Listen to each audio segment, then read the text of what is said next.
నమస్తే, welcome to Vijayakranti voice of Telangana. This is మణి.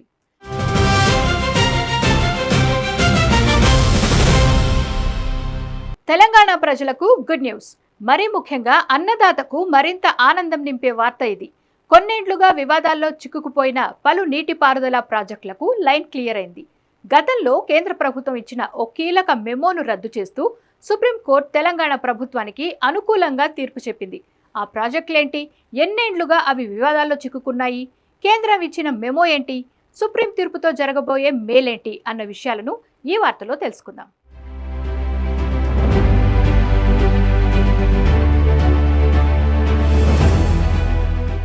ప్రాజెక్టులకు line clear. కేంద్ర మెమోను కొట్టివేసిన సుప్రీంకోర్టు. పాలమూరు, సీతమ్మ సాగర్, గౌరవెల్లికి మార్గం సుగమం. తొలగిన పర్యావరణ అడ్డంకులు. తెలంగాణలో నిలిచిపోయిన సాగునీటి ప్రాజెక్టులకు సుప్రీంకోర్టు తీర్పు ఊరటనిచ్చింది. 2021లో కేంద్ర పర్యావరణ శాఖ జారీ చేసిన ఆఫీస్ మెమొరాండాన్ని కొట్టివేయడంతో పాలమూరు, రంగారెడ్డి, సీతమ్మ సాగర్, గౌరవెల్లి వంటి ప్రతిష్టాత్మక ప్రాజెక్టుల పర్యావరణ అనుమతులకు అడ్డంకులు తొలగాయి. సాగు, తాగునీటి కోసం దశాబ్దాలుగా ఎదురుచూస్తున్న కరువు ప్రాంతాలకు సుప్రీంకోర్టు తీర్పు ఆశాజనకంగా పరిణామంగా మారనుంది. ఈ ప్రాజెక్టులు రైతులు, ప్రాంతీయ అభివృద్ధి, రాజకీయ ప్రతిష్టతో ముడిపడి ఉన్న అంశాలు కావడంతో ప్రాధాన్యత పెరిగింది.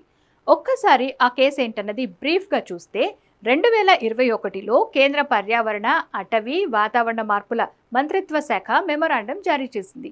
పర్యావరణ అనుమతి పొందకముందే నిర్మాణ పనులు ప్రారంభించిన లేదా నిబంధనలను ఉల్లంఘించిన ప్రాజెక్టులకు తర్వాతి దశలో అనుమతి ఇచ్చే విధానాన్ని కేంద్రం అమలు చేయాలని సూచించింది. ముందుగా పర్యావరణ అనుమతి తీసుకోకపోయినా తర్వాత దరఖాస్తు చేసుకుని కొన్ని షరతులతో అనుమతి పొందే అవకాశం కల్పించింది.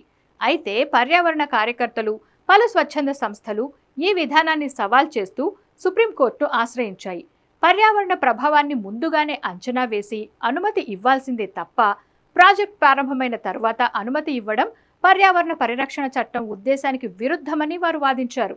ఈ వాదనలను పరిశీలించిన సుప్రీంకోర్టు 2021 మెమో చట్టబద్ధం కాదని పేర్కొంటూ దానిని రద్దు చేసింది. పర్యావరణ అనుమతి అనేది ప్రాజెక్ట్ ప్రారంభానికి ముందు తప్పనిసరిగా ఉండాలని స్పష్టం చేసింది.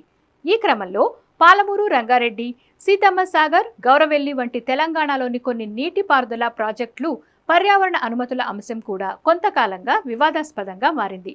ఇన్నేళ్లుగా కోర్టులో పెండింగ్లో ఉన్న ఈ అంశం క్లియర్ కావడంతో ఇక కేంద్ర ప్రభుత్వంపై ఒత్తిడి తెచ్చి వేగంగా అనుమతులు రాబట్టుకునే అవకాశం ఉంది.